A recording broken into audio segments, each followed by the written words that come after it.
वेखने सज्जन मित्र प्यारे की फरमा रहे अज के मौजू बारे। जी अस्सलाम वालेकुम। हेलो जी अस्सलाम वालेकुम। वालेकुम अस्सलाम। नाहीद गल कर रही जी हूँ। बिस्मिल्लाह जी आया की हाल है ठीक हो तुसी? जी सब तुसी खैरियत में जी हो? जी करम करम करम ठीक है। अच्छा ते तो मैं पिछले 2 प्रोग्राम तो मैं एक गल कहना चाह रही थी और मैंने हर बारी भुल जाती है। इस वास्ते मैं सोचा सी कि ऐतकी मैं आंदिया नाल पहले वो गल करांगी फिर उस तो बाद गल शुरू करांगी अपनी। जितने मतलब प्रोग्राम जदों शुरू हुए ने ना एक ब्रेक तो बाद ਤੇ ਉਸ ਤੋਂ ਬਾਅਦ ਸਿਕੰਦਰ ਸਾਹਿਬ ਦੀ ਕਾਲ ਨਹੀਂ ਆਈ। हाँ बिल्कुल खैरियत ठीक नाल है। है? जी जी मैनू खैर मैं कोई अपने सोर्स लड़ा के पता करना वा कि खैर है क्यों नहीं उन्होंने कॉल आई। हाँ मतलब एक साडे अच्छे हाँ जी कॉलर चो एक ने जी अच्छी जी गल करने वाले। जी बिल्कुल मैं अच्छी। सोच रही थी पता नहीं क्यों नहीं आ रहे मतलब सेहत दे बारे च। हाँ रब सोना उन्होंने सेहत तंदुरुस्ती देवे। खैरियत है। ते मतलब मैं पिछली बारी मैं भी सोच रहा सी उन्होंने बारे बिल्कुल इसे तरह ही लेकिन मैं फिर वो भुल गई वो जाने वाली गल फिर है। मैं 2 बारी भुली हां ते ऐतकी मैं क्या ओ जाने नहीं ए जानेगा। ए ठीक है ए ठीक है। हाँ अच्छा ते 2 गल्लां कीयां सी कि एक गई सी?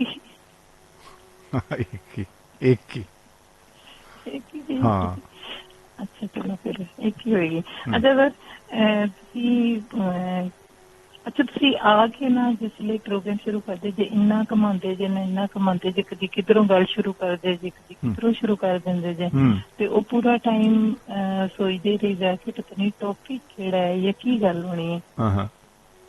ਜਿਹੜੀ ਲਾਈਨ ਸ਼ੁਰੂ ਕਰਦੇ ਜੇ ਉਹ 'ਚ ਸੋਚਣਾ ਸ਼ੁਰੂ ਕਰੀ ਜਾ ਅਗਲੀ ਤੁਸੀਂ ਲਾਈਨ ਹੋਰ ਕੋਈ ਸ਼ੁਰੂ ਕਰ ਦਿੰਦੇ ਜੇ ਤੇ ਬਸ ਔਰ ਅਖੀਰ ਤੇ ਜਿੱਥੇ ਆ ਕੇ ਐਂਡ ਤੇ ਬਿਲਕੁਲ ਦੱਸਦੇ ਜੇ ਟੌਪਿਕ।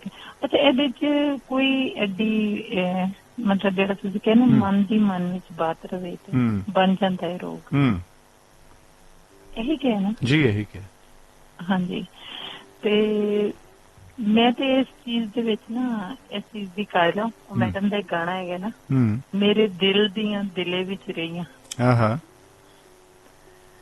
ਜੱਗ ਤੇ ਹਨੇਰ ਪੈ ਗਿਆ ਮੈਨੂੰ ਡਿੱਗਦੀ ਨੂੰ ਕੌਣ ਸੰਭਾਲੇ ਵਿਛੋੜਾ ਮੇਰੀ ਜਿੰਦ ਲੈ ਗਿਆ। ਉਹ ਤੁਹਾਡਾ ਭਲਾ ਹੋ ਜੀ। सर लाइन थोड़ी मेरे देन च गाने दी आई बहुत कमाल है बहुत कमाल है। वेखो ਉਹਦੇ ਚ ਕੁਝ ਸਵਾਲ ਵੀ ਨੇ ਕੁਝ ਸਵਾਲ ਵੀ ਨੇ ਕਿ ਮਤਲਬ ਦਿਲ ਦੀਆਂ ਦਿਲ ਵਿੱਚ ਰਹੀਆਂ ਹਾਂ ਤੇ ਅੱਗੇ ਲੇਕਿਨ ਮੈਨੂੰ ਕੋਈ ਕਿਸੇ ਕਿਸਮ ਦਾ ਯਾਨੀ ਹੁੰਦਾ ਨਾ ਕਿ ਜ਼ਿੰਦਗੀ ਚ ਜਿਸ ਤਰ੍ਹਾਂ ਤੁਸੀਂ ਕਹਿ ਰਹੇ ਕੋਈ ਰਿਗਰੈਟ ਹੋਏ ਕਿ ਫਲਾਂ ਗੱਲ ਨਹੀਂ ਕਹੀ ਜਾਂ ਉਹਦਾ ਕੋਈ ਰਹਿ ਗਿਆ ਇਹ ਹੈ ਨਥਿੰਗ। ਮੈਨੂੰ ਹਮੇਸ਼ਾ ਲੇਕਿਨ ਇਹ ਨਹੀਂ ਕਿ ਜ਼ਿੰਦਗੀ ਚ ਕੋਈ ਗੱਲ ਸੀ ਨਹੀਂ ਜ਼ਿੰਦਗੀ ਚ ਗੱਲ ਤੇ ਸੀ ਗੱਲਾਂ ਸਨ और बहुत सारी मतलब कोई भी इंसान ऐसा नहीं है रिश्ता कोई भी नहीं है सारे इंसानों की जिंदगी चीज़ां ਹੁੰਦੀਆਂ ਨੇ लेकिन ਮੈਨੂੰ हमेशा पता नहीं क्यों ਆਪਣੀਆਂ ਚੀਜ਼ਾਂ ਨੂੰ ਆਪਣੇ ਤੱਕ ਰੱਖਣਾ और मतलब ਉਹਨਾਂ ਨੂੰ ਉਸ ਕੈਫੀਅਤ ਨੂੰ ਇੰਜੋਏ ਕਰਨਾ मतलब ਉਹਦੇ ਚ ਲਿਵ ਕਰਨਾ ਉਹਨਾਂ ਚੀਜ਼ਾਂ ਤੋਂ मतलब ਜਦੋਂ ਤੁਸੀਂ ਕਿਸੇ ਵੀ ਕੈਫੀਅਤ ਕੋਈ ਤੁਹਾਡੇ ਤੇ ਤਾਰੀ ਹੁੰਦੀ ਹੈ ਨਾ ਤੇ ਉਹ ਤੁਹਾਨੂੰ ਕੁਝ ਨਾ ਕੁਝ ਦਿੰਦੀ ਹੈ। ਠੀਕ ਹੈ। ਮੈਂ ਹਮੇਸ਼ਾ ਉਸ ਮੌਕੇ ਦੀ ਤਲਾਸ਼ 'ਚ ਰਹਿੰਦੀ ਹਾਂ ਬਲਕਿ ਉਹਨੂੰ ਜਿਸ ਤਰ੍ਹਾਂ ਹੁੰਦਾ ਨਾ ਕਿ ਆਂਚ ਦੇਣਾ ਕਿਸੇ ਚੀਜ਼ ਨੂੰ ਮਤਲਬ ਸੁਲਗਾਣਾ ਉਸ ਚੀਜ਼ ਨੂੰ ਮਤਲਬ ਪੂਰਾ ਉਹਦੀ ਪੀਕ ਤੇ ਲਿਜਾਣਾ ਔਰ ਉਹਨੂੰ ਇੰਜੋਏ ਕਰਨਾ ਔਰ ਉਹਦੇ 'ਚ ਸਿੱਖਣਾ ਕਿ ਤੁਸੀਂ ਕਿਸੇ ਵੀ ਕੈਫੀਅਤ 'ਚ ਰਹਿੰਦੇ ਹੋ ਤੇ ਤੁਸੀਂ ਕੀ ਮਤਲਬ ਤੁਸੀਂ ਉਹਦੇ 'ਚ ਤੁਹਾਨੂੰ ਮਹਿਸੂਸ ਹੁੰਦੀਆਂ ਨੇ ਚੀਜ਼ਾਂ ਕਿ ਕਿਸ ਤਰ੍ਹਾਂ ਦੀ ਕੈਫੀਅਤ 'ਚ ਜਾਂ ਕਿਸ ਤਰ੍ਹਾਂ ਦੀ ਅਗਰ सिचुएशन है तो तभी की कैफियत होती है। बेखतर कूद दिया आतिशे नमरूद में इश्क। हाँ अक्ल है मैं बे तमाशाए लबे बाम भी यही कैफियत है ना। ਮੇਰਾ ਮਿਸਰਾ ਸਹੀ ਸੀ। ਹਾਂ ਹਾਂ ਬਿਲਕੁਲ, ਮੈਂ ਕਹਿੰਦਾ ਨਾ ਸ਼ੱਕ ਕੀਤਾ ਗੁੰਮਰਾਹ ਹੋਏ।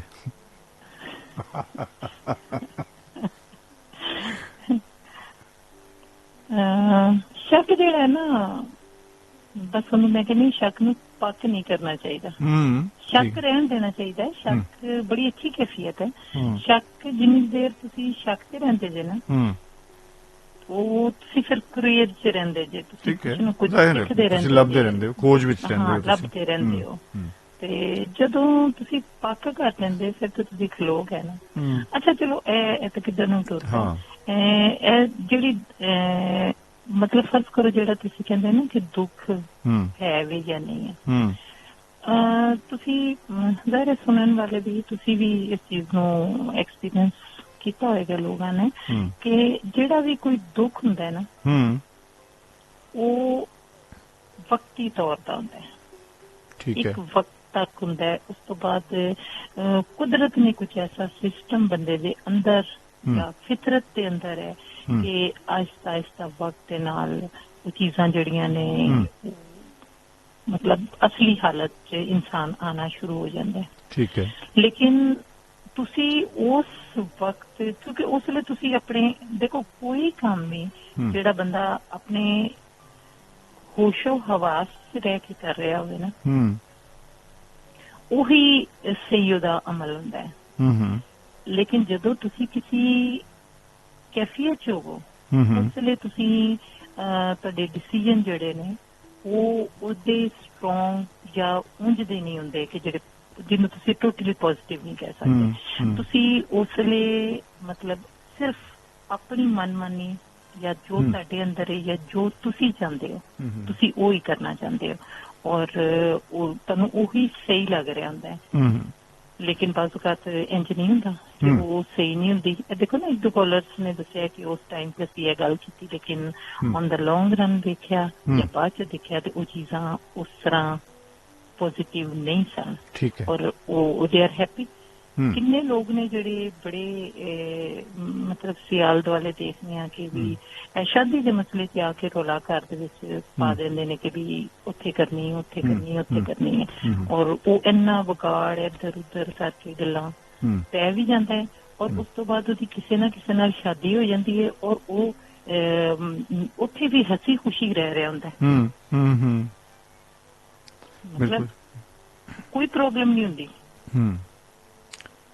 ਤੇ ਇਹ ਜਿਹੜਾ ਨਾ, ਤੇ ਜਿਹੜੇ ਕਰਦੇ ਹੀ ਨਹੀਂ ਜੀ, ਜਿਹੜੇ ਕਰਦੇ ਹੀ ਨਹੀਂ, ਸ਼ਾਦੀ ਨਹੀਂ ਕਰਦੇ, ਉਹ ਮੇਰੇ ਖਿਆਲ ਸਭ ਤੋਂ ਜ਼ਿਆਦਾ ਸੁਖੀ ਨੇ। ਅੱਛਾ, ਉਹਨਾਂ ਨੂੰ ਤੇ ਕੋਈ ਦੁੱਖ ਵੀ ਨਹੀਂ ਨਾ। ਜਿਸ ਤਰ੍ਹਾਂ ਨਾ ਇੱਕ ਦਫਾ ਪਤਾ ਨੀ ਅਮੀਨ ਨੂੰ ਕਿਸੇ ਗੱਲ ਤੇ ਗੁੱਸਾ ਆ ਰਿਹਾ ਸੀ ਕਿ ਇਹ ਪੁੱਤੇ ਮੁੰਡਿਆਂ ਦੀ ਜਿਹੜੀ ਮਾਂ ਹੁੰਦੀ ਹੈ ਨਾ, ਉਹ ਵੀ ਬੜੀ ਵਿਚਾਰੀ ਥੋੜਾ ਹੋ ਜਾਂਦੀ ਹੈ ਪਰੇਸ਼ਾਨ। ਉਹ ਇੱਕ ਦਿਨ ਪਤਾ ਨੀ ਕੀ ਗੱਲ ਹੋਈ ਤਾਂ ਕਹਿਣ ਲੱਗੇ ਕਿ ਜਿਹੜੇ ਲੋਕਾਂ ਦਾ ਕੋਈ ਨਹੀਂ ਹੁੰਦਾ ਨਾ ਪਾਲ, ਮੁੰਡਾ ਨਹੀਂ ਹੁੰਦਾ, ਉਹਨਾਂ ਨੂੰ ਇੱਕੋ ਹੀ ਰੌਲਾ ਹੁੰਦਾ ਨਾ ਕਿ ਵੀ ਮੁੰਡਾ ਨਹੀਂ ਹੈ, ਤੇ ਜਿਨ੍ਹਾਂ ਦੇ ਹੁੰਦੇ ਨੇ ਉਹਨਾਂ ਦੀ ਜਾਨ ਨੂੰ ਸਵੇਰ ਤੋਂ ਸ਼ਾਮ ਤੱਕ ਰੌਲੇ ਹੀ ਰੌਲੇ ਹੁੰਦੇ ਨੇ। ਜਿਨ੍ਹਾਂ ਦਾ ਵਿਆਹ ਨਹੀਂ ਹੁੰਦਾ ਉਹਨਾਂ ਉਹ ਮਤਲਬ ਉਹ ਪਤਾ ਨਾ ਕਿ ਵਿਆਹ ਨਹੀਂ ਹੋਇਆ, ਕਦੀ ਹੱਸੀ ਖੁਸ਼ੀ ਤੇ ਕਦੀ ਖੁਸ਼ੀ ਖੁਸ਼ੀ। ਨਹੀਂ, ਜ਼ਿੰਦਗੀ ਦਾ ਬੜਾ ਸੋਹਣਾ ਜਿਹਾ ਰੰਗ ਹੈ। ਹਾਂਜੀ ਬਿਲਕੁਲ, ਕਿਉਂ ਨਹੀਂ, ਮੈਂ ਇਹਦੇ ਤੋਂ ਡਿਨਾਈ ਨਹੀਂ ਕਰ ਰਹੀ, ਮੈਂ ਉਹ ਸਿਰਫ ਸਾਰੀਆਂ ਗੱਲਾਂ ਦਾ ਮਤਲਬ ਜਿਸ ਚਿਲ ਵੀ ਹੁੰਦਾ ਹੈ ਇਹਦੀ ਬਸ ਠੀਕ ਹੈ, ਠੀਕ ਹੈ, ਠੀਕ ਹੈ, ਠੀਕ ਹੈ, ਹਸਾਉਣ ਵਾਸਤੇ ਜਾਂ ਹੱਸਣ ਵਾਸਤੇ ਕਹਿ ਦਿੰਦੇ ਹਾਂ। ਅੱਛਾ, ਕਦੀ ਕਦੀ ਹੱਸਣ ਵਾਲੀਆਂ ਗੱਲਾਂ ਤੇ ਵੀ ਸਾਨੂੰ ਹਾਸਾ ਨਹੀਂ ਆਉਂਦਾ, ਹਾਲਾਂਕਿ ਸਾਨੂੰ ਹੱਸਣਾ ਚਾਹੀਦਾ ਹੈ, ਹਾਲਾਂਕਿ ਸਾਨੂੰ ਹੱਸਣਾ ਚਾਹੀਦਾ ਹੈ। ਹੱਸਣ ਦਾ ਮੌਕਾ ਕੋਈ ਵੀ ਮਤਲਬ ਆਪਣੇ ਆਪ ਨੂੰ ਖੁਸ਼ ਕਰਨ ਦਾ ਮੌਕਾ ਪੋਜ਼ਿਟਿਵ ਸੈਂਸ ਵਿੱਚ, ਤੇ ਉਹ ਨਹੀਂ ਜਾਣ ਦੇਣਾ ਚਾਹੀਦਾ। ਅੱਛਾ, ਸਹੀ ਗੱਲ ਹੈ, ਤੁਹਾਡੀ ਬਿਲਕੁਲ ਗੱਲ ਸਹੀ ਹੈ ਕਿ ਬਸ ਬੰਦੇ ਨੂੰ ਹੱਸਣ ਨੂੰ ਦਿਲ ਹੀ ਨਹੀਂ ਕਰ ਰਿਹਾ ਹੁੰਦਾ, ਜਿਹੜੀ ਮਰਜ਼ੀ ਕੋਈ ਗੱਲ ਸੁਣਾਏ, ਠੀਕ ਹੈ, ਤੇ ਨਹੀਂ ਹੱਸਣਾ ਚਾਹੀਦਾ ਨਾ। ਕੋਈ ਇਹਦਾ ਪ੍ਰੈਸ਼ਰ ਵਾਲੀ ਤੇ ਨਹੀਂ ਗੱਲ ਕਿ ਤੁਸੀਂ ਹਰ ਗੱਲ ਤੇ ਹੱਸਣਾ। ਮੈਂ ਤਾਂ ਸਿਰਫ ਕਲੈਰੀਫਿਕੇਸ਼ਨ ਆਪਣੀ ਗੱਲ ਦੀ ਕਿ ਮੇਰੀ ਹਰ ਗੱਲ ਦਾ ਮਤਲਬ ਸੀਰੀਅਸ ਨਹੀਂ ਹੁੰਦਾ। ਮੈਂ ਸਾਰੇ ਨੂੰ ਸਾਮਈਨ ਜਿਹੜੇ ਨੇ ਸੁਣਨ ਵਾਲੇ ਨੇ ਉਹਨਾਂ ਦੇ ਹੱਸਣ ਵਾਸਤੇ ਬਾਜ਼ ਔਕਾਤ ਨਹੀਂ। ਮਾਸ਼ਾਅੱਲਾ, ਤੁਹਾਡੀ ਪੂਰੀ ਕਾਲ ਇੱਕ ਮੈਗਜ਼ੀਨ ਕਾਲ ਹੈ ਜਿਹਦੇ ਵਿੱਚ ਸਟੋਰੀ ਵੀ ਹੈ, ਜਿਹਦੇ ਚ ਫਨ ਵੀ ਹੈ, ਜਿਹਦੇ ਵਿੱਚ ਮਤਲਬ ਕਿ ਸਸਪੈਂਸ ਵੀ ਹੈ, ਕੀ ਖਿਆਲ ਹੈ? ਪਤਾ ਨਹੀਂ ਮੈਨੂੰ ਸਰ ਇੰਨੀਆਂ ਗੱਲਾਂ ਦਾ ਨਹੀਂ ਪਤਾ। ਅੱਛਾ, ਮੈਂ ਤੁਹਾਨੂੰ ਦੱਸਾਂ ਮਜ਼ੇ ਦੀ ਗੱਲ। ਹਾਂ, ਹਾਲਾਂਕਿ ਮਜ਼ੇ ਦੀ ਇਹ ਵੀ ਕੋਈ ਨਹੀਂ ਹੋਣੀ, ਫਿਰ ਤੁਸੀਂ ਕਹਿਣਾ ਮੈਨੂੰ ਹਾਸਾ ਕੋਈ ਨਹੀਂ ਹੈ। ਸਾਰੇ ਸੁਣਨ ਵਾਲਿਆਂ ਵਾਸਤੇ ਬੜੇ ਧਿਆਨ ਨਾਲ ਸੁਣਨ ਜ਼ਰਾ, ਕਿ ਇੱਕ ਸਾਡੀ ਆਪਣੀ ਫੈਮਿਲੀ ਦੀ ਗੱਲ ਹੈ ਕਿ ਇੱਕ ਰਿਲੇਟਿਵ ਹੈ ਮੇਰੀ, ਉਹਨੂੰ ਬੜਾ ਗੁੱਸਾ ਚੜਿਆ ਨਾ ਕਿ ਕਿਧਰੇ ਉਹ ਬੋਲੀ ਜਾ ਰਹੀ ਹੈ ਕਿ ਮਤਲਬ ਉਹਦਾ ਰੀਜ਼ਨ ਇਹ ਸੀ ਕਿ ਲੜਕੀ ਥੋੜੀ ਜਿਹੀ ਜ਼ਿਆਦਾ ਪੜ੍ਹੀ ਸੀ ਔਰ ਬੰਦਾ ਜਿਹੜਾ ਥੋੜਾ ਘੱਟ ਪੜ੍ਹਿਆ ਹੋਇਆ। ਸਾਡੇ ਜੇ ਜੱਟਾਂ ਚ ਪੱਤੀ ਅਸੀਂ ਇਹ ਦੇਖਦੇ ਹਾਂ ਕਿ ਬੈਸਟ ਹੋਣਾ ਚਾਹੀਦਾ ਮੁੰਡਾ, ਹੋਰ ਬਹੁਤ ਸਾਰੀਆਂ ਚੀਜ਼ਾਂ ਤੇ ਅਸੀਂ ਕੰਪਰੋਮਾਈਜ਼ ਕਰ ਲੈਂਦੇ ਹਾਂ। ਅੱਛਾ, ਉਹ ਬੋਲੀ ਜਾ ਰਹੀ ਹੈ ਕਿ ਮੇਰੀ ਜ਼ਿੰਦਗੀ ਇੰਝ ਹੋ ਗਈ। ਉਹਦੀ ਕੋਲ ਨਾ ਬੇਟੀ ਬੈਠੀ ਹੋਈ ਸੀ, ਮਤਲਬ ਉਹਨੇ ਬੜੇ ਨਾ ਲਫ਼ਜ਼ ਕੇ ਮੇਰੀ ਜ਼ਿੰਦਗੀ ਜੀਰਨ ਕਰ ਦਿੱਤੀ, ਬੜੇ ਉਰਦੂ ਦੇ ਮੁਸ਼ਕਿਲ ਜਿਹੇ ਲਫ਼ਜ਼। ਤੇ ਉਹਦੀ ਬੇਟੀ ਕੋਲੋਂ ਕਹਿੰਦੀ ਹੈ, ਅੰਮੀ ਮੈਨੂੰ ਤੇ ਮੇਰੇ ਅੱਬੇ ਨੂੰ ਤੇ ਇਹਨਾਂ ਲਫ਼ਜ਼ਾਂ ਦਾ ਮਤਲਬ ਵੀ ਨਹੀਂ ਆਉਂਦਾ ਜਿਹੜਾ ਤੂੰ ਉਹਦੀ ਸਿਰ ਤੇ ਲਾਉਂਦੀ ਹੈ। ਉਹ ਏਡਾ ਮਤਲਬ ਸਾਰੇ ਲੋਕ ਇੰਨਾ ਹੱਸੇ, ਜਿੰਨੇ ਸਾਰੇ ਬੈਠੇ ਸੀ ਨਾ, ਇੰਨਾ ਹਾਸੇ ਵਾਲੀ ਗੱਲ। ਉਹਨੇ ਕਿਹਾ ਮੇਰੇ ਪਿਓ ਨੂੰ ਤੇ ਇਹਨਾਂ ਦਾ ਮਤਲਬ ਵੀ ਨਹੀਂ ਆਉਂਦਾ ਜਿਹੜਾ ਲਫ਼ਜ਼ ਤੂੰ ਸਾਰੇ ਉਹਨੂੰ ਕਹਿਣ ਡਈ, ਕੋਈ ਜੇ ਕਰਤਾ ਉਹਨੇ ਬੁੱਕ ਕਰਤਾ। ਹਾਂ ਤੇ ਸਰ ਤੁਸੀਂ ਵੀ ਜਿੰਨੀਆਂ ਗੱਲਾਂ ਕੀਤੀਆਂ ਮੈਨੂੰ ਤਾਂ ਇਹਨਾਂ ਦੇ ਮਤਲਬ ਵੀ ਨਹੀਂ ਆਉਂਦੇ। ਜਿਉਂਦੇ ਵਾਸਤੇ ਰਹੋ, ਬਹੁਤ ਅੱਛਾ ਲੱਗਾ। ਤੇ ਕੋਈ ਦੋ ਲਾਈਨਾਂ ਯਾਦ ਹੋਈਆਂ ਕਿ ਕੋਈ ਨਹੀਂ? ਸਰ ਦੋ ਲਾਈਨਾਂ ਥੋੜੀ ਦੇਰ ਪਹਿਲੇ ਜ਼ੇਨ ਚ ਆਈਆਂ ਨੇ, ਦੋ ਨਹੀਂ ਦੋ ਹੋਰ ਵੀ ਆਈਆਂ ਸਨ, ਲੇਕਿਨ ਉਹ ਰਹਿ ਗਈਆਂ। ਲੇਕਿਨ ਇਹ ਕੁਝ ਮੈਨੂੰ ਮਤਲਬ ਇਸ ਲਈ ਮੇਰੇ ਹੈ ਨਹੀਂ ਜ਼ੇਨ ਚ। ਹਾਂ, ਤੇਰੀ ਆਵਾਜ਼ ਤੇ ਮੈਂ ਚੁੱਪ, ਤੇਰੀ ਆਵਾਜ਼ ਤੇ ਮੈਂ ਚੁੱਪ, ਮੇਰੀ ਚੁੱਪ ਤੇ ਤੂੰ ਵੀ ਚੁੱਪ, ਐਵੇਂ ਹਰਫ ਗਵਾਏ ਦੋਵਾਂ, ਚੰਗਾ ਨਹੀਂ ਸੀ ਰਹਿੰਦੇ ਚੁੱਪ। ਅੱਛਾ, ਥੈਂਕ ਯੂ ਸਰ, ਬਹੁਤ ਮਿਹਰਬਾਨੀ, ਥੈਂਕ ਯੂ। ਸਾਰੇ ਸੁਣਨ ਵਾਲਿਆਂ ਵਾਸਤੇ ਬਹੁਤ ਸਾਰੀਆਂ ਮੁਹੱਬਤਾਂ ਔਰ ਬਹੁਤ ਸਾਰੀ ਨੇਕ ख्वाहिशात। ਔਰ ਸਿਕੰਦਰ ਸਾਹਿਬ ਜਿਹੜੇ ਨੇ ਉਹ ਆਪਣੀ ਖੈਰੀਅਤ ਨਾਲ ਮਤਲਾ ਕਰਨ। ਜੀ ਬਹੁਤ ਮਿਹਰਬਾਨੀ, thank you. Okay, Allah Hafiz.